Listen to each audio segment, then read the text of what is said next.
back from Wall Street to Main Street with everything that's going on in the U.S. financial markets. Our next guest says parents need to take time to make sure their kids are up to speed. News 2's Dave Young looks at why financial literacy is more important than ever. A new study finds 79% of students polled want to learn about personal finance, but only 14% even knew of any classes available. It's a critical concept that young people need to know, and they need to know it now. Because he struggled with his own finances, Joshua Holmberg wrote this book for Colorado teens and parents. For generations, we've been graduating high school seniors who know nothing about personal finance, and we want to save the young people of Colorado the hardships that we faced in learning this stuff. With more companies doing away with pension plans and an uncertain future for Social Security, financial literacy is a huge problem, especially for future adults who will be more responsible for their own financial well-being. One of the things that teenagers have that the rest of us don't is the benefit of time. And time and the time value of money is incredibly important when building wealth and becoming financially independent. The Teen's Guide to Personal Finance outlines in simple terms some everyday things teens can do to start saving money. Things as simple as using the water fountain instead of soda machine, avoiding ATM fees. How to deal with money, how to learn how to save, where to put your savings, and make it a family affair so there's a support structure there. Now, co-author of the book, Joshua Holmberg, joins us with more. He is co-author of The Teen's Guide to Personal Finance. A lot of things in here that I think are important for teens to know, but this time and age also adults as well.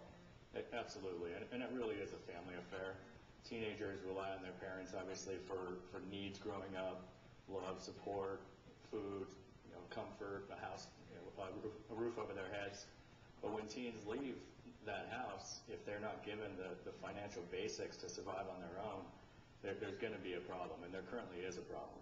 Have times changed at all when you and I were in junior or senior high school, maybe even college, maybe not necessarily thinking that far ahead like most teenagers or young adults?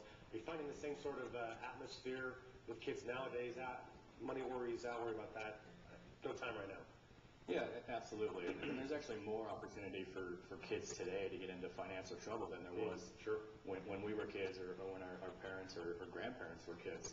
The proliferation of information that kids have access to is unbelievable.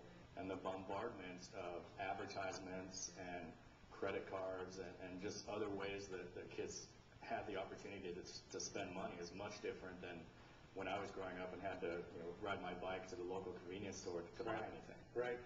You always come back in the book to the basic premise of self-discipline, and it's a habit. It truly is a habit. You have different ways that folks, not just teenagers, really all of us, can find ways to cut costs and to save money.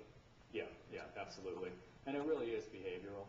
And one of our contributors is a behavioral psychologist who helped us identify some of these characteristics that are getting people into trouble. They're very basic things. And in this kind of economy, we need to get back to the basics, whether it's saving more money, paying yourself first is one of the things we talked about, or just changing your daily routine that can, over time, have significant impact on your financial well-being. Yeah, speaking of changing your daily routine, you have a number of tips in the book that we're covering here, simple ways really, that when you add them all up, if you will, can save you a lot of money. Yeah, absolutely. And looking at some of these, they're a little bit silly. They're kind of funny. Drinking water instead of soda. How could that really make an impact on someone's life? And then the way that we talk about it in the book is that on a day-to-day basis, $1 or 50 cents or $2, that's not going to change anybody's life. But over 5 years, 10 years, 20 years, 40 years, this could add up to millions and millions of dollars, especially given the time value of money. You talk about the premise of a pay yourself first mentality. It is pretty interesting, not only as a teenager, but as an adult, that you almost have to, I like to say, fool myself, where I set that money aside and think that it was never really mine, put it away, don't even look at it, and you won't realize that it was gone. Yeah, absolutely. And that's something we're trying to get to teens to understand, that the earlier they start, the better they'll be. And there's nobody more important than ourselves. So when we get these paychecks, regardless of the size of the paycheck, we should be paying ourselves first, not Uncle Sam, not the credit card company, not the mortgage, not the car. We need to take care of ourselves because no one else is going to do that. You talked about it earlier. Is there anything that you're seeing that it's different now with teenagers than, let's say, when we were teenagers in terms of, you said there are more temptations, if you will, out there, but mentality-wise, are you noticing anything different now than maybe 10, 15, 20 years ago? Well, some of the statistics speak for themselves, and they're staggering. And one of them is when kids leave the house to go off to college or go into the workforce after they graduate from high school, 50% of them, by the time they're 22, have $10,000 in credit card debt. 25% of them will go bankrupt by the time they're 25 years old. This is a huge social impact across the economy. We're seeing some of the results of generations of financial problems that are leading to current economic crisis. We're trying to keep kids from getting into trouble. And when children get into trouble, usually the people who bail them out are their parents or their grandparents. Yeah, those credit card offers when you first get to college are always a problem. A website for folks if they want more information. There's a lot to cover in the book, but I think some simple tips if they were to log on to your website. Absolutely. It's theteensguide.com. We have a blog on there so we can answer questions. We have various information and tips available. Again, theteensguide.com.